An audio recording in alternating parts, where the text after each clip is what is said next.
ನಮಸ್ತೆ, ನಾನು ನಿಮ್ಮ ಸಿದ್ಧ ಕಸ್ತೂರಿ ತನಯ. ಇವತ್ತು ಇಲಾಖೆಯವರು ಬಿಟ್ಟಂತಹ 3 ಮಾದರಿ ಪ್ರಶ್ನೆ ಪತ್ರಿಕೆಗಳಲ್ಲಿ ಮೊದಲನೇ ಪ್ರಶ್ನೆ ಪತ್ರಿಕೆಯನ್ನು ನೋಡೋಣ. ಇಲ್ಲಿ ಸೂಚನೆಗಳನ್ನು ನೋಡೋಣ. ಈ ಪ್ರಶ್ನೆ ಪತ್ರಿಕೆಯು ABCD ಅನ್ನುವಂಥ 4 ವಿಭಾಗಗಳನ್ನು ಒಳಗೊಂಡೈತಿ. ಅದರೊಳಗೆ ಎ ವಿಭಾಗದೊಳಗನ ಬಹು ಆಯ್ಕೆ ಪ್ರಶ್ನೆ, ಬಿಟ್ಟ ಸ್ಥಳ, ಹೊಂದಿಸಿ ಬರೆಯಿರಿ ಮತ್ತು 1 ಅಂಕದ ಪ್ರಶ್ನೆಗಳು, ಆಮೇಲೆ 2 ಅಂಕ, 4 ಅಂಕ, 8 ಅಂಕದ ಪ್ರಶ್ನೆಗಳಿರ್ತಾವೆ. ಮತ್ತು ಸರಿಯಾದ ಉತ್ತರಿಸುವಾಗ ಪ್ರಶ್ನೆ ಪತ್ರಿಕೆಯಲ್ಲಿರುವ ಪ್ರಶ್ನೆಗಳ ಕ್ರಮ ಸಂಖ್ಯೆಯನ್ನು ಸರಿಯಾಗಿ ಬರೀಬೇಕು. ಇನ್ನೊಂದು ಸರಿಯಾದ ಮತ್ತು ಪೂರ್ಣ ಉತ್ತರವನ್ನು ಬರೀಬೇಕು. ಮೊದಲನೇದು ಬಹು ಆಯ್ಕೆ ಪ್ರಶ್ನೆಗಳಲ್ಲಿ ಒಂದನೇದು, ಈ ಕೆಳಗಿನವುಗಳಲ್ಲಿ ಯಾವುದು ನಿರ್ವಹಣೆಯ ಕಾರ್ಯವಲ್ಲ? ನಿರ್ವಹಣೆ ಕಾರ್ಯಗಳು 5: ಯೋಜಿಸುವಿಕೆ, ಸಂಘಟಿಸುವಿಕೆ, ಸಿಬ್ಬಂದಿ ನಿರ್ವಹಣೆ, ನಿರ್ದೇಶಿಸುವಿಕೆ ಮತ್ತು ನಿಯಂತ್ರಿಸುವಿಕೆ ಅಂತೇಳಿ. ಹೀಗಾಗಿ ಸಹಕಾರ ಅಲ್ಲ. ಇನ್ನೊಂದು, ಹೆನ್ರಿ ಪೊಯಲ್ ಅವರು ಡ್ಯಾಶ್ ಆಗಿದ್ದರು. ಹೆನ್ರಿ ಪೊಯಲ್ ಅವರು ನೇರವಾದ ಪ್ರಶ್ನೆ, ಮೈನಿಂಗ್ ಇಂಜಿನಿಯರ್ ಆಗಿದ್ರು. FW ಟೇಲರ್ ಕೇಳಿದ್ರಂತಂದ್ರೆ ಅವರು ಮೆಕ್ಯಾನಿಕಲ್ ಇಂಜಿನಿಯರ್ ಆಗಿದ್ರು ಅಂತ ಬರೀಬೇಕು. ಇನ್ನೊಂದು, ಈ ಕೆಳಗಿನವುಗಳಲ್ಲಿ ಯಾವುದು ಯೋಜನೆಯ ವಿಧವಲ್ಲ? ಉದ್ದೇಶಗಳು, ಮುಂಗಡ ಪತ್ರ, ನಿಯಮ, ವಿಧಾನ ಇವೆಲ್ಲ ಬರ್ತವು. ಇಲ್ಲಿ ಸಮನ್ವಯತೆ ಅನ್ನೋದು ಆಗುವುದಿಲ್ಲ, ಇದು ಯೋಜನೆ ಅಲ್ಲ. ಇಲ್ಲಿ ಈ ಸಂಘಟನೆ ರಚನೆಯಲ್ಲಿ ತಯಾರಾಗುವ ವಿವಿಧ ಉತ್ಪನ್ನಗಳ ಆಧಾರದ ಮೇಲೆ ಮಾನವ ಶಕ್ತಿಯನ್ನು ಗುಂಪು ಮಾಡಲಾಗುತ್ತದೆ. ವಿವಿಧ ಉತ್ಪನ್ನಗಳ ಆಧಾರ ಅಂತಂದಾಗ ನಾವು ವಿಭಾಗಗಳನ್ನು ಮಾಡಬೇಕು. ಇನ್ನೊಂದು, ಮಾರುಕಟ್ಟೆಯಲ್ಲಿ ಯಾವುದೇ ಸಂಸ್ಥೆಯೊಂದರ ಯಶಸ್ಸಿಗೆ ಗ್ರಾಹಕರ ಅಗತ್ಯಗಳ ತೃಪ್ತಿಯ ಮೇಲಿರುವ ಗಮನವೇ ಕೀಲಿಕೈಯಾಗಿದೆ. ಇದು ಯಾವ ಮಾರಾಟ ಪ್ರಕ್ರಿಯಾ ನಿರ್ವಹಣೆಯ ಸಿದ್ಧಾಂತ ಎಂಬುದನ್ನು ಸೂಚಿಸುತ್ತದೆ. ಇಲ್ಲಿ ಉತ್ಪಾದನಾ ಪರಿಕಲ್ಪನೆ ಅಂತಂದ್ರೆ ಕೇವಲ ಉತ್ಪನ್ನವನ್ನ ಉತ್ಪಾದಿಸುವುದು. ಇದು ಉತ್ಪನ್ನ ಪರಿಕಲ್ಪನೆ ಅಂತಂದ್ರೆ ಉತ್ಪನ್ನ ಹೆಂಗಿರ್ಬೇಕು ಅನ್ನುವಂಥದ್ದು. ಇಲ್ಲಿ ಮಾರುವಿಕೆ ಅಂತಂತಂದ್ರೆ ಮಾರಾಟ ಮಾಡುವಂತ ಪರಿಕಲ್ಪನೆಗಳು. ಆದ್ರೆ ಮಾರಾಟ ಪ್ರಕ್ರಿಯಾ ಪರಿಕಲ್ಪನೆ ಅಂತಂದ್ರೆ ಈ ಗ್ರಾಹಕನ ತೃಪ್ತಿಪಡಿಸುವಂತ ಎಲ್ಲಾ ಲಕ್ಷಣಗಳದ್ರೊಳಗ ಒಳಗೊಂಡಿರ್ತೈತಿ. ಇಲ್ಲಿ ಬಿಟ್ಟ ಸ್ಥಳವನ್ನ ನೋಡೋಣ. ಒಂದನೇದ್ದು, ಡ್ಯಾಶ್ ತತ್ವವು ಪ್ರತಿಯೊಂದಕ್ಕೂ ಒಂದು ಸ್ಥಳವಿರಬೇಕು, ಪ್ರತಿಯೊಂದು ಅದರ ಸ್ಥಳದಲ್ಲಿಯೇ ಇರಬೇಕು ಅನ್ನುವಂಥದ್ದು ಯಾವತ್ತು ಕ್ರಮ ಆಗಿರ್ತೈತಿ. ಅಂದ್ರೆ ಕ್ರಮವಾಗಿ ಇಡುವುದು. ಇದ್ಯಾವುದೋ ಕ್ರಮ ತೆಗೆದುಕೊಳ್ಳುವುದಲ್ಲ. ಸೊ ಇದು ಕ್ರಮವಾಗಿ ಇಡುವುದು ಅಂತ ನಾವು ತಿಳ್ಕೊಬೇಕು. ಡ್ಯಾಶ್ ಅನ್ನು ಒಂದು ಬಾರಿ ಕೈಗೊಳ್ಳಲಾಗುವ ಚಟುವಟಿಕೆಯನ್ನ ಅಭಿವೃದ್ಧಿಪಡಿಸಲಾಗಿದೆ. ಒಂದು ಬಾರಿ ಅಂತಂದ್ರೆ ಏಕ ಬಳಕೆ, ಅದು ಅದರೊಳಗೆ ಐತಿ, ಏಕ ಬಳಕೆ ಅನ್ನುವಂಥದ್ದು. ಇನ್ನೊಂದು ತರಬೇತಿ ಪಡೆಯುವವರನ್ನು ಒಂದು ಇಲಾಖೆಯಿಂದ ಇನ್ನೊಂದು ಇಲಾಖೆಗೆ ಬದಲಾಯಿಸುವುದನ್ನ ನಾವೇನಂತೀವಿ? ಕಾರ್ಯ ಆವರ್ತನ ಅಂತ ಕರಿತೀವಿ. ಕಾರ್ಯ ಆವರ್ತನ. ಯಾಕಂತಂದ್ರೆ ಒಂದು ಇಲಾಖೆಯಿಂದ ಇನ್ನೊಂದು ಇಲಾಖೆಗೆ ಬದಲಾಯಿಸುವುದನ್ನ ನಾವು ಕಾರ್ಯ ಆವರ್ತನ ಅಂತ ಕರಿತೀವಿ. ಇದು ತರಬೇತಿ ಕೊಡುವಂತ ಒಂದು ವಿಧಾನ. ವ್ಯವಹಾರ ಚಟುವಟಿಕೆಗಳನ್ನು ನಡೆಸಲು ಬೇಕಾಗಿರುವ ಹಣವನ್ನು ನಾವೇನಂತೀವಿ? ವ್ಯವಹಾರದ ಹಣಕಾಸು. ನಮೂದಿತ ಬೆಲೆಗಿಂತ ಕಡಿಮೆ ಬೆಲೆಗೆ ಉತ್ಪನ್ನಗಳನ್ನು ನೀಡುವುದು. ಡಿಸ್ಕೌಂಟ್, ಸೋಡಿ, ರಿಯಾಯಿತಿ ಅನ್ನುವಂಥದ್ದನ್ನು ನಾವಿಲ್ಲಿ ಕರಿತೀವಿ. ಇಲ್ಲಿ ಹೊಂದಿಸಿ ಬರೆಯನ್ನ ನೋಡೋಣ. ಮುಖ್ಯವಾಗಿ ಒಂದನೇದ್ದು ಬಡ್ಡಿ ದರಗಳು. ಬಡ್ಡಿ ದರಗಳು ಅಂತಂದ್ರೆ ಆರ್ಥಿಕ ಪರಿಸರ, ಬ್ಯಾಂಕ್ ದರ, ಬಡ್ಡಿ ದರ, ಸಾಲ, ಇವೆಲ್ಲ.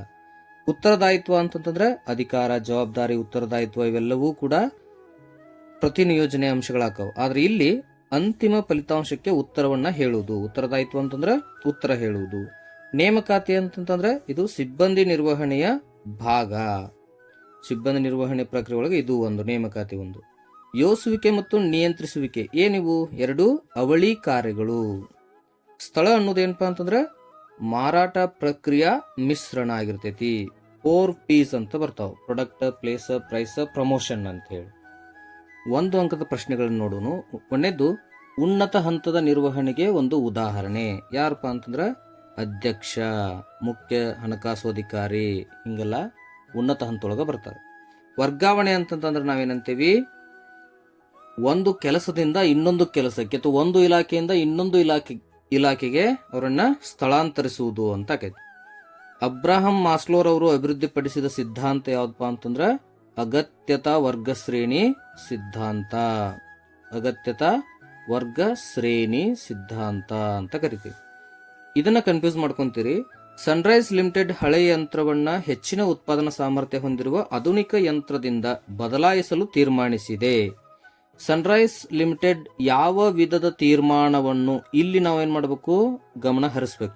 ತೀರ್ಮಾನ, ನಿರ್ಣಯ, ನಿರ್ಧಾರ ಅಂತ ಬಂತಂದ್ರೆ ಹಣಕಾಸು ನಿರ್ವಹಣೆಗೆ ಬರ್ತೈತಿ. ಇದು ಹೂಡಿಕೆ ನಿರ್ಣಯ, ಹೂಡಿಕೆ ನಿರ್ಧಾರ ಅಂತ ನಾವು ಅದನ್ನ ಕರಿತೀವಿ. ಇನ್ನೊಂದು ಗ್ರಾಹಕ ಅಂದ್ರೆ ಯಾರಪ್ಪ ಅಂತಂದ್ರೆ ಸರಕು ಮತ್ತು ಸೇವೆಗಳನ್ನ ಪ್ರತಿಫಲಕ್ಕಾಗಿ ಬಳಕೆ ಮಾಡುವಂತ ವ್ಯಕ್ತಿ. ಹಿಂಗ 2 ಅಂಕದ ಪ್ರಶ್ನೆಗಳನ್ನ ನೋಡೋಣ. ಒಂದನೇದು ನಿರ್ವಹಣೆಯನ್ನ ವ್ಯಾಖ್ಯಾನಿಸಿ. ಯಾರ ಪ್ರಕಾರ? ಹೆರಾಲ್ಡ್ ಅವರ ಪ್ರಕಾರ ನಾವೇನ್ ಮಾಡೋಣ? ವ್ಯಾಖ್ಯಾನವನ್ನ ನೋಡೋಣ. ಏನು? ಗುಂಪಿನಲ್ಲಿ ಜೊತೆಯಾಗಿ ಕಾರ್ಯನಿರ್ವಹಿಸುವ ವ್ಯಕ್ತಿಗಳು ಆಯ್ಕೆ ಮಾಡಿಕೊಂಡಂತ ಗುರಿಗಳನ್ನ ಪರಿಣಾಮಕಾರಿಯಾಗಿ ಸಾಧಿಸಲು ಬೇಕಾದ ಪರಿಸರವನ್ನ ವಿನ್ಯಾಸಗೊಳಿಸುವಂತ ಒಂದು ಪ್ರಕ್ರಿಯೆ. ಇಷ್ಟು ಬರೋದ್ರ ಸಾಕು. ಇದೊಂದು ಹಾಟ್ ಕ್ವಶನ್. ಒಂದು ಕಾರ್ಖಾನೆಯಲ್ಲಿ ಒಬ್ಬ ಕಾರ್ಮಿಕ ಆಯಾಸದಿಂದ ದೀರ್ಘ ರಜೆ ಪಡೆಯುತ್ತಾರೆ ಮತ್ತು ಕಡಿಮೆ ಉತ್ಪಾದನೆ ಹೊಂದಿರುತ್ತಾನೆ. ಈ ಸಮಸ್ಯೆ ನಿವಾರಿಸಲು ಯಾವ ವೈಜ್ಞಾನಿಕ ತಂತ್ರ ಸಹಾಯಕತೆ ಅಂತಂದ್ರೆ ಆಯಾಸ ಅಧ್ಯಯನ ಮಾಡುವುದರಿಂದ ಸಂಸ್ಥೆಯಲ್ಲಿ ಕಾರ್ಮಿಕರಿಗೆ ಬೇಕಾದಂತಹ ವಿಶ್ರಾಂತಿ ಮಧ್ಯಂತರಗಳನ್ನ ನಾವು ಪ್ರಮಾಣವನ್ನ ಗುರುತಿಸಕ ಸಾಧ್ಯಕತಿ. ಇನ್ನೊಂದು ಯೋಜಿಸುವಿಕೆ ಪ್ರಕ್ರಿಯೆಯಲ್ಲಿನ ಮೊದಲ 2 ಹಂತಗಳು ಅಂತಂದ್ರ ಉದ್ದೇಶಗಳನ್ನ ಸ್ಥಾಪಿಸುವುದು ಮತ್ತು ಕಲ್ಪನೆ ಮತ್ತು ಊಹೆಗಳನ್ನ ಅಭಿವೃದ್ಧಿಪಡಿಸುವುದು. ಇನ್ನೊಂದು ಕಾರ್ಯಾತ್ಮಕ ಮತ್ತು ವಿಭಾಗೀಯ ರಚನೆಗಳ ನಡುವಿನ 2 ವ್ಯತ್ಯಾಸಗಳಂತಂದ್ರ ಕಾರ್ಯಾತ್ಮಕ ಅಂತಂದ್ರ ಇದು ಕಾರ್ಯ ವೈಶಿಷ್ಟ್ಯತೆ, ಇದು ಉತ್ಪನ್ನ ವೈಶಿಷ್ಟ್ಯತೆ ಅಂತ ನಾವು ಕರಿತೀವಿ. ಇನ್ನೊಂದು ಇದು ಸಮನ್ವಯ ಕಠಿಣ ಇರ್ತೈತಿ, ಇದು ಸುಲಭ ಇರ್ತೈತಿ. ಇಷ್ಟು ಸಿಂಪಲ್ ಆಗಿ 2 ಮಾಡಿದ್ರೆ ಸಾಕು. ಇನ್ನೊಂದು ನೇಮಕಾತಿಯ 2 ಆಂತರಿಕ ಮೂಲಗಳು ಯಾವುದು? ವರ್ಗಾವಣೆ ಮತ್ತು ಬಡ್ತಿ ಅನ್ನುವಂಥದ್ದು 2 ಬರ್ತಾವ. ಇನ್ನೊಂದು ನಾಯಕತ್ವ ಅಂತಂತಂದ್ರ ಇತರರ ನಡವಳಿಕೆಗೆ ಬದಲಾವಣೆಗೆ ಪ್ರಭಾವ ಬೀರುವಂತ ಒಬ್ಬ ವ್ಯಕ್ತಿಯ ಸಾಮರ್ಥ್ಯ, ಅದಕ್ಕೆ ನಾವು ನಾಯಕತ್ವ ಅಂತ ಕರಿತೀವಿ. ಇನ್ನೊಂದು ನಿಯಂತ್ರಿಸುವಿಕೆಯ 2 ಪ್ರಾಮುಖ್ಯತೆಗಳಂತಂದ್ರ ಸಂಘಟನಾತ್ಮಕ ಗುರಿಗಳನ್ನ ಸಾಧಿಸುವುದು, ಸಂಪನ್ಮೂಲಗಳನ್ನ ಸಮರ್ಪಕವಾಗಿ ಬಳಕೆ ಮಾಡಬಹುದು, ಉದ್ಯೋಗಿ ಪ್ರೇರೇಪಣೆ ಹೆಚ್ಚಿಸುವುದು. ಸೊ ಈ ರೀತಿಯ ಪ್ರಾಮುಖ್ಯತೆಯನ್ನ ಅದು ಪಡ್ಕೊಂಡೈತಿ. ಇನ್ನೊಂದು ಇಕ್ವಿಟಿ ಮೇಲಿನ ವ್ಯಾಪಾರ, ಇದು ಹಣಕಾಸಿನ ನಿರ್ವಹಣೆ ಪಾಠದೊಳಗ ಬರ್ತೈತಿ. ಏನು? ಕಂಪನಿಯ ಬಂಡವಾಳದ ಮೇಲೆ ಸಾಲವನ್ನು ಬಳಸಿಕೊಂಡು ಷೇರುದಾರರ ಆದಾಯವನ್ನ ಹೆಚ್ಚಿಸುವಂಥದ್ದು ಇಕ್ವಿಟಿ ಮೇಲಿನ ವ್ಯಾಪಾರ ಅಂತ ನಾವು ಅದನ್ನ ಕರಿತೀವಿ. ಇನ್ನೊಂದು ಕೈಗಾರಿಕಾ ಉತ್ಪನ್ನ ಎಂದರೇನು? ಒಂದು ಉದಾಹರಣೆಯನ್ನ ಕೊಡಬೇಕು. ಕೈಗಾರಿಕಾ ಉತ್ಪನ್ನ ಅಂತಂದ್ರೆ ಏನು? ಇತರ ವಸ್ತುಗಳನ್ನ ಉತ್ಪಾದಿಸುವಲ್ಲಿ ಬಳಸುವಂತ ವಸ್ತುಗಳು ಯಾವುವು? ಕಚ್ಚಾ ವಸ್ತುಗಳಾಗಿರ್ಬೋದು, ಇಂಜಿನ್ಗಳಾಗಿರ್ಬೋದು, ಯಂತ್ರಗಳಾಗಿರ್ಬೋದು. ಈ ರೀತಿ ಇವನ್ನ ನಾವೇನಂತೀವಿ? ಕೈಗಾರಿಕಾ ವಸ್ತುಗಳು ಅಂತ ಕರಿತೀವಿ. ಇಲ್ಲೊಂದು ಉತ್ಪಾದಕರು ಮತ್ತು ಸೇವಾ ಪೂರೈಕೆದಾರರು ಗ್ರಾಹಕರನ್ನ ಶೋಷಿಸುತ್ತಿರುವ ಯಾವುದಾದರೂ 2 ನ್ಯಾಯೋಚಿತವಲ್ಲದ ಪದ್ಧತಿಗಳು. ನಾವು ಸಾಮಾನ್ಯವಾಗಿ ಕಲಬೆರಕೆ ಮಾಡುವುದರಿಂದ ಗ್ರಾಹಕರನ್ನ ವಂಚನೆ ಮಾಡಬಹುದು, ತೂಕದಲ್ಲಿ ಮೋಸ ಮಾಡೋದ್ರಿಂದ ವಂಚನೆ ಮಾಡಬಹುದು, ಕಳಪೆ ಗುಣಮಟ್ಟ ಕೊಡೋದ್ರಿಂದ ನಾವು ವಂಚನೆಗಳನ್ನ ಮಾಡಬಹುದು. 4 ಅಂಕದ ಪ್ರಶ್ನೆಗಳನ್ನ ನೋಡೋಣ. ಒಂದನೇದು ನಿರ್ವಹಣೆ ತತ್ವಗಳ ಯಾವುದಾದರೂ 4 ಸ್ವರೂಪವನ್ನ ಸಂಕ್ಷಿಪ್ತವಾಗಿ ವಿವರಿಸಿ. ಅಂದ್ರೆ ವರ್ತನಾಶೀಲವಾಗಿವೆ, ಇವು ನಮನೀಯವಾಗಿವೆ, ಕಾರಣ ಮತ್ತು ಪರಿಣಾಮ ಸಂಬಂಧವನ್ನ ಹೊಂದಿವೆ ಮತ್ತು ಸಾರ್ವತ್ರಿಕ ಅನ್ವಯಿಸುವಿಕೆಯನ್ನ ಹೊಂದಿವೆ. ಈ ರೀತಿ. ಇನ್ನೊಂದು ವ್ಯವಹಾರ ಪರಿಸರದ ಯಾವುದಾದರೂ 4 ಪ್ರಾಮುಖ್ಯತೆಗಳು. ವ್ಯವಹಾರ ಪರಿಸರ ಅಂತಂದ್ರೆ ಪ್ರಾರಂಭಿಕ ಅವಕಾಶಗಳನ್ನ ಗುರುತಿಸಕ ಸಹಾಯ ಮಾಡ್ತೈತಿ ಮತ್ತು ಸಂಸ್ಥೆಗೆ ಎಚ್ಚರಿಕೆ ಮತ್ತು ಅಪಾಯಗಳನ್ನ ಗುರುತಿಸಕ ಸಹಾಯ ಮಾಡ್ತೈತಿ, ಸಂಪನ್ಮೂಲಗಳನ್ನ ಹೊಂದಕ ಸಹಾಯ ಮಾಡ್ತೈತಿ, ನೀತಿ ರೂಪಿಸುವಲ್ಲಿ ಸಹಾಯ ಮಾಡ್ತೈತಿ. ಈ ಕೆಳಗಿನವುಗಳಿಗೆ ಸಂಬಂಧಪಟ್ಟ ವ್ಯವಹಾರ ಪರಿಸರದ ಆಯಾಮಗಳನ್ನ ಗುರುತಿಸುವುದು. ಬ್ಯಾಂಕುಗಳು ಗೃಹ ಸಾಲಗಳ ಮೇಲಿನ ಬಡ್ಡಿ ದರ ಇಳಿಸಿವೆ. ಇದು ಆರ್ಥಿಕ ಪರಿಸರ. ಬ್ಯಾಂಕು, ಬಡ್ಡಿ ದರ, ಸಾಲ, ವೆಚ್ಚ ಹಿಂಗೆಲ್ಲ. ಇನ್ನೊಂದು ಕೆಲಸ ಮಾಡುವ ಮಹಿಳೆಯರ ಸಂಖ್ಯೆ ಹೆಚ್ಚುತ್ತದೆ ಅಂತಂದ್ರೆ ಸಾಮಾಜಿಕ ಪರಿಸರ. ಮಹಿಳೆ, ಸಾಮಾಜಿಕ, ಈ ರೀತಿ ಉದ್ಯೋಗವೆಲ್ಲ ಬಂದವು. ಅಂತರ್ಜಾಲ ವ್ಯವಸ್ಥೆಯ ಮೂಲಕ ಟಿಕೆಟ್ ರಿಸರ್ವೇಶನ್ ಮಾಡುವುದು. ಅಂತರ್ಜಾಲ ವ್ಯವಸ್ಥೆ ಅಂತಂದ್ರೆ ಇದು ತಾಂತ್ರಿಕ ಪರಿಸರ. ಇನ್ನೊಂದು ಮದ್ಯಪಾನೀಯಗಳಿಗೆ ಜಾಹೀರಾತು ನೀಡುವುದನ್ನ ನಿಷೇಧಿಸಲಾಗಿದೆ. ರದ್ದು ಮಾಡುವುದು, ಕಾನೂನು ಉಲ್ಲಂಘನೆ ಪಾಸ್ ಮಾಡುವುದು, ಇಂಥವೆಲ್ಲ ಬಂದಾಗ ನಾವು ಕಾನೂನು ಪರಿಸರ, ಕಾನೂನಾತ್ಮಕ ಪರಿಸರ ಅಂತೇಳಿ ಬರಿಬೇಕು. ಇನ್ನೊಂದು ಒಂದು ಉದ್ಯಮದ ವ್ಯವಸ್ಥಾಪಕರಾಗಿ ಯೋಜನೆಯನ್ನ ಕಾರ್ಯಗತಗೊಳಿಸಲು ಮೊದಲು ಯೋಜನಾ ಪ್ರಕ್ರಿಯೆಯಲ್ಲಿ ಯಾವ ಹಂತಗಳನ್ನು ಅನುಸರಿಸುತ್ತೀರಿ? ಒಂದನೇದು ಉದ್ದೇಶಗಳನ್ನು ಸ್ಥಾಪಿಸುವುದು, ಆಮೇಲೆ ಊಹೆಗಳನ್ನು ಮಾಡ್ಕೊಳ್ಳೋದು, ಕಲ್ಪನೆಗಳನ್ನು ಮಾಡ್ಕೊಳ್ಳೋದು, ಆಮೇಲೆ ಪರ್ಯಾಯ ಕಾರ್ಯಮಾರ್ಗಗಳನ್ನು ಗುರುತಿಸುವುದು, ಆಮೇಲೆ ಅದನ್ನ ಮೌಲ್ಯೀಕರಣ ಮಾಡುವುದು, ಆಯ್ಕೆ ಮಾಡಿದ ನಂತರ ಅದರನ್ನ ಜಾರಿಗೆಗೊಳಿಸುವುದು, ಆ ಯೋಜನೆಯನ್ನ ಜಾರಿಗೊಳಿಸುವುದು. ಸೊ ಈ ರೀತಿಯ ಅಂಶಗಳನ್ನು ನಾವಿಲ್ಲಿ ನೋಡ್ತೇವೆ. ಇನ್ನೊಂದು, ಉದ್ಯೋಗಿಗಳ ಆಯ್ಕೆಗೆ ಬಳಸಲಾಗುವ ಯಾವುದಾದ್ರೂ 4 ವಿಧದ ಪರೀಕ್ಷೆಗಳು ಯಾವುದು? ಬುದ್ಧಿವಂತಿಕೆ ಪರೀಕ್ಷೆ ಅಂತ ಬರ್ತೈತಿ. ಬುದ್ಧಿವಂತಿಕೆ, ಯೋಗ್ಯತೆಯನ್ನು ಅಳೆಯಕ, ವೃತ್ತಿ ಜೀವನದ ಪರೀಕ್ಷೆಗಳು, ವೃತ್ತಿಗೆ ಸಂಬಂಧಪಟ್ಟಂತಹ ಪರೀಕ್ಷೆಗಳು ಅಂತ ಹೇಳ್ಬೋದು. ಇನ್ನು ಆಸಕ್ತಿ ಪರೀಕ್ಷೆ ಈ ರೀತಿ. ಇನ್ನೊಂದು, ನಿಯಂತ್ರಿಸುವಿಕೆ ಯಾವುದಾದ್ರೂ 4 ಮಿತಿಗಳನ್ನು ವಿವರಿಸಿ. ಅಂದ್ರೆ ಶಿಷ್ಟಗಳನ್ನು ನಿಗದಿಪಡಿಸುವುದು ಕಷ್ಟ, ನೌಕರರ ವಿರೋಧ, ವೆಚ್ಚದಾಯಕವಾಗಿದೆ ಮತ್ತು ಬಾಹ್ಯ ಅಂಶಗಳ ಮೇಲೆ ನಿಯಂತ್ರಣವಿಲ್ಲ. ಇನ್ನೊಂದು, XYZ ಕಂಪನಿಯು ಭೂಮಿ, ಕಟ್ಟಡ ಮತ್ತು ಯಂತ್ರೋಪಕರಣಗಳ ಖರೀದಿಗೆ ಯೋಜಿಸುತ್ತದೆ. ಯಾವ ಪ್ರಕಾರದ ಬಂಡವಾಳದ ಅವಶ್ಯಕತೆ ಇದೆ, ಅಂತಹ ಬಂಡವಾಳದ ಅವಶ್ಯಕತೆ ಮೇಲೆ ಪ್ರಭಾವ ಬೀರುವಂತಹ ಅಂಶಗಳನ್ನು ಬರೆಯಿರಿ. ಇಲ್ಲಿ ಸ್ಥಿರ ಬಂಡವಾಳದ ಅವಶ್ಯಕತೆ ಐತಿ. ಕಟ್ಟಡ, ಯಂತ್ರ ಅಂತಂದಾಗ ನಾವು ಸ್ಥಿರ ಬಂಡವಾಳವನ್ನ ಮಾಡಬೇಕು. ಇನ್ನೊಂದು, ಇಲ್ಲಿ ಪ್ರಭಾವ ಬೀರುವ ಅಂಶಗಳು ವ್ಯವಹಾರದ ಸ್ವರೂಪ, ವ್ಯವಹಾರದ ಪ್ರಮಾಣ, ವ್ಯವಹಾರದ ವಿಧಾನ, ತಂತ್ರಜ್ಞಾನ ಮತ್ತು ಬೆಳವಣಿಗೆ ಅವಕಾಶಗಳು ಈ ರೀತಿ ಬರ್ತಾವೆ. ಇನ್ನೊಂದು, ಮಾರಾಟ ಪ್ರಕ್ರಿಯೆಯ ಯಾವುದಾದ್ರೂ 4 ಕಾರ್ಯಗಳನ್ನು ವಿವರಿಸಿ. ಅಂದ್ರೆ ಮಾರುಕಟ್ಟೆ ಮಾಹಿತಿಯನ್ನು ಸಂಗ್ರಹಿಸುವುದು, ಮಾರುಕಟ್ಟೆ ಪ್ರಕ್ರಿಯೆಯನ್ನು ಯೋಜಿಸುವುದು, ವಸ್ತು ವಿನ್ಯಾಸ, ಶಿಷ್ಟೀಕರಣ, ಸಂವೇಷ್ಟಿ, ಮುದ್ರೆ ಹಾಕುವುದು, ಬೆಲೆ ಹಾಕುವುದು ಈ ರೀತಿ. ಇನ್ನೊಂದು, ಇಲ್ಲಿ ಮಾರಾಟ ಪ್ರಕ್ರಿಯೆ ಪಾಠದೊಳಗನ ಒಂದು ಹಾರ್ಟ್ ಕ್ವಶನ್ ಐತಿ. ಇವೇನು ಅನ್ನೋದನ್ನ ಗುರುತಿಸ್ಬೇಕು, ಯಾವ ಮಾರಾಟ ಚಟುವಟಿಕೆಗಳು ಅಂತೇಳಿ. ಒಂದನೇದು, ಕಾರು ತಯಾರಕರು ಒಂದು ನಿರ್ದಿಷ್ಟ ಮುದ್ರೆಯ ಕಾರಿನ ಬೆಲೆಯಲ್ಲಿ 10,000 ರಿಯಾಯಿತಿಯನ್ನ ನೀಡಿದ್ದಾರೆ ಅಂತಂದ್ರೆ ಇದು ಸೋಡಿ ನೀಡಿದ್ದಾರೆ, ಡಿಸ್ಕೌಂಟ್ ನೀಡಿದ್ದಾರೆ ಅಂತಂದು. ಇನ್ನೊಂದು, ಅರ್ಧ ಕೆಜಿ ಅಕ್ಕಿಯನ್ನು 1 ಚೀಲ ಗೋಧಿ ಹಿಟ್ಟು ಖರೀದಿಸಿದಾಗ, ಅಂದ್ರೆ ಇದು ಉತ್ಪನ್ನಗಳ ಸಂಯೋಜನೆ ಅಂತ ನಾವು ಇದನ್ನ ಕರಿತೇವಿ. ಸಂಯೋಜನೆ, ಒಂದರ ಜೊತೆ ಇನ್ನೊಂದನ್ನ ಸೇರಿಸಿ ಕೊಡುವುದು. ಇನ್ನೊಂದು, ಕ್ಷೌರದ ಕ್ರೀಮ್ 40% ಅಧಿಕ ಕೊಡುಗೆ, ಅಂದ್ರೆ ಪ್ರಮಾಣ, ಉಡುಗೊರೆ ಅಂತ ಇದನ್ನ ಕರಿತೇವೆ. 40% ಅಧಿಕ ಕೊಡಾಕತ್ತಾರ. ಟಿವಿಯ ಖರೀದಿಯೊಂದಿಗೆ ಕಾರ್ಡ್ ಗೀಚಿರಿ, ತಕ್ಷಣ ಬಹುಮಾನ ಗೆಲ್ಲಿರಿ ಅಂತಂದ್ರೆ ಇವು ಲಕ್ಕಿ ಡ್ರಾ ಅಂತ ಇವನ್ನ ಕರಿತೇವಿ.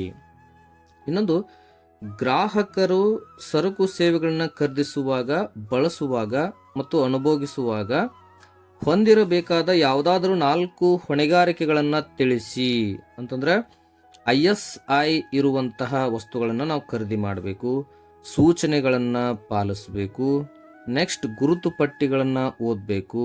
ಹಿಂಗಾಗಿ ಗುರುತು ಪಟ್ಟಿಗಳನ್ನ ಓದಬೇಕು ಮತ್ತು ನ್ಯಾಯಯುತವಾದಂಥ ವಸ್ತುಗಳನ್ನ ಕೊಂಡ್ಕೋಬೇಕು. ಕ್ಯಾಶ್ ಮೆಮೋವನ್ನ ನಾವು ತರಬೇಕು. ನಗದು ಜ್ಞಾಪನ ಅನ್ನೋಂಥದನ್ನ ತರಬೇಕಾಗ್ತೈತಿ.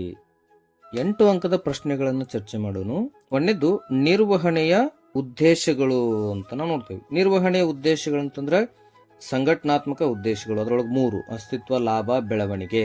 ಸಾಮಾಜಿಕ ಉದ್ದೇಶದೊಳಗೆ ಬರೆದ ಕೆಳಗೊಂದೆರಡು ಎಕ್ಸಾಂಪಲ್ ಕೊಡ್ಬೇಕು. ಪರಿಸರ ಸ್ನೇಹಿ ಉತ್ಪನ್ನಗಳನ್ನ ವಿಧಾನವನ್ನು ನೋಡುವುದು, ಉದ್ಯೋಗಾವಕಾಶ ನೀಡುವುದು. ಇನ್ನು ವೈಯಕ್ತಿಕ ಉದ್ದೇಶದೊಳಗೆ ಸ್ಪರ್ಧಾತ್ಮಕ ಸಂಬಳ, ಗುರುತಿಸುವಿಕೆ ಮತ್ತು ಬೆಳವಣಿಗೆ, ವೈಯಕ್ತಿಕ ಬೆಳವಣಿಗೆ ಅಂತ ನಾವು ಇದನ್ನ ನೋಡ್ತೀವಿ. ಇನ್ನೊಂದು, ಸಂಘಟಿಸುವಿಕೆ ಎಂದರೇನು, ಸಂಘಟಿಸುವಿಕೆಯ ಪ್ರಾಮುಖ್ಯತೆಗಳನ್ನು ವಿವರಿಸಿ. ಸಂಘಟಿಸುವಿಕೆಯ ಪ್ರಾಮುಖ್ಯತೆಗಳಂತಂದಾಗ ವೈಶಿಷ್ಟ್ಯತೆಯ ಪ್ರಯೋಜನಗಳು, ಕಾರ್ಯ ಸಂಬಂಧಗಳಲ್ಲಿ ಸ್ಪಷ್ಟತೆ, ಸಂಪನ್ಮೂಲಗಳ ಅತ್ಯುತ್ತಮ ಬಳಕೆ, ಬದಲಾವಣೆಗೆ ಹೊಂದಿಕೊಳ್ಳುವುದು, ಪರಿಣಾಮಕಾರಿ ಆಡಳಿತ, ಸಿಬ್ಬಂದಿಯ ಅಭಿವೃದ್ಧಿ, ನೆಕ್ಸ್ಟ್ ವಿಸ್ತರಣೆ ಮತ್ತು ಬೆಳವಣಿಗೆ ಅಂತ ನೋಡ್ತೀವಿ.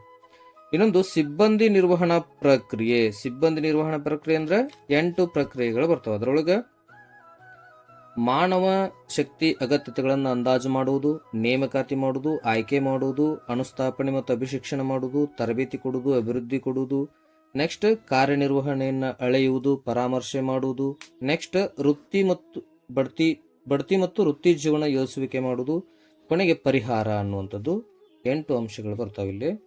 ಇನ್ನೊಂದು, ಒಂದು ಸಂಘಟನೆ ನೌಕರನ್ನು ಪ್ರೇರೇಪಿಸಲು ಬಳಸುವ ಹಣಕಾಸಿನ ಉತ್ತೇಜಕಗಳು ಮತ್ತು ಹಣಕಾಸೇತರ ಉತ್ತೇಜಕಗಳು ಅಂತ ಬರ್ತವೆ. ಹಣಕಾಸಿನ ಉತ್ತೇಜಕಗಳಂತಂದ್ರೆ ವೇತನ, ಹಣದ ಮೂಲಕ ಕೊಡುವಂಥವು, ವೇತನ, ಭತ್ಯೆ, ಬೋನಸ್ಸು, ಲಾಭದ ಹಂಚಿಕೆ, ಸಹ ಪಾಲುದಾರಿಕೆ, ನಿವೃತ್ತಿ ಪ್ರಯೋಜನಗಳು. ಅದರಂತೆ ಹಣಕಾಸೇತರ ಅಂತಂದ್ರೆ ಇಲ್ಲಿ ಹಣದ ಬದಲಿಗೆ ಕೊಡುವಂಥದ್ದು, ಅಂತಸ್ತು, ಕಾರ್ಯಸಂವರ್ಧನೆ, ಸಂಘಟನಾತ್ಮಕ ವಾತಾವರಣ, ಉದ್ಯೋಗಿ ಗುರುತಿಸುವಿಕೆ, ವೃತ್ತಿ ಉನ್ನತೀಕರಣದ ಅವಕಾಶಗಳು, ಉದ್ಯೋಗಿ ಭದ್ರತೆ, ಭಾಗವಹಿಸುವಿಕೆ, ಉದ್ಯೋಗಿ ಸಬಲೀಕರಣ, ಈ ರೀತಿ ಬರ್ತವೆ. ಇನ್ನೊಂದು, ಜಾಹೀರಾತು ಮತ್ತು ವೈಯಕ್ತಿಕ ಮಾರಾಟದ ನಡುವಿನ ವ್ಯತ್ಯಾಸಗಳು ಅಂತೇಳಿ ಸಿಂಪಲ್ ಆಗಿ ನೋಡೋಣ. ಇಲ್ಲಿ ಜಾಹೀರಾತಿಗೆ ಮತ್ತು ವೈಯಕ್ತಿಕ ಮಾರಾಟಕ್ಕೆ ಇರುವಂತಹ ವ್ಯತ್ಯಾಸಗಳು. ಇದು ವೈಯಕ್ತಿಕವಲ್ಲದ ರೂಪದ ಸಂವಹನ. ಇದು ವೈಯಕ್ತಿಕ ಸಂವಹನ. ಇದು ಎಲ್ಲರಿಗೂ ಒಂದೇ ಸಂದೇಶವನ್ನ ಕಳಿಸ್ತೀವಿ. ಇಲ್ಲಿ ಬೇರೆ ಬೇರೆ ಗ್ರಾಹಕರಿಗೆ ಬೇರೆ ಬೇರೆ ಸಂದೇಶವನ್ನ ಕಳಿಸ್ತೀವಿ. ಇದು ವಿಶಾಲ ಸಂಖ್ಯೆ ಜನರನ್ನ ತಲುಪ್ತೈತಿ. ಇದು ಸೀಮಿತ ಜನರನ್ನ ತಲುಪ್ತೈತಿ. ಇದು ಪ್ರತಿ ವ್ಯಕ್ತಿಗೆ ತಗುಲುವಂತ ವೆಚ್ಚ ಕಡಿಮೆ ಐತಿ ಅಂತ ಹೇಳ್ತೀವಿ. ಇಲ್ಲಿ ಪ್ರತಿ ವ್ಯಕ್ತಿಗೆ ಹೆಚ್ಚಾಕೈತಿ. ಇನ್ನೊಂದು, ಇಡೀ ಮಾರುಕಟ್ಟೆ ತಲುಪಲು ಇದು ಅಲ್ಪಾವಧಿ ಬೇಕು, ಇದು ಹೆಚ್ಚು ಸಮಯ ತೆಗೆದುಕೊಳ್ತೈತಿ. ಇಲ್ಲಿ ಸಮೂಹ ಮಾಧ್ಯಮಗಳನ್ನ ಬಳಕೆ ಮಾಡ್ಕೊಂತೀವಿ, ಇಲ್ಲಿ ಸಿಬ್ಬಂದಿಗಳನ್ನ ಬಳಕೆ ಮಾಡ್ಕೊಂತೀವಿ. ಇದು ನೇರ ಪ್ರತಿಕ್ರಿಯೆಯನ್ನ ಕೊಡಕ್ ಸಾಧ್ಯ ಇಲ್ಲ, ಇದು ನೇರ ಪ್ರತಿಕ್ರಿಯೆಯನ್ನ ಕೊಡ್ತೈತಿ. ಇದು ಅನಮ್ಯವಾದದ್ದು, ಇದು ನಮ್ಯವಾದದ್ದು. ಎಲ್ಲರಿಗೂ ಧನ್ಯವಾದಗಳು. ಹರೇ ಕೃಷ್ಣ.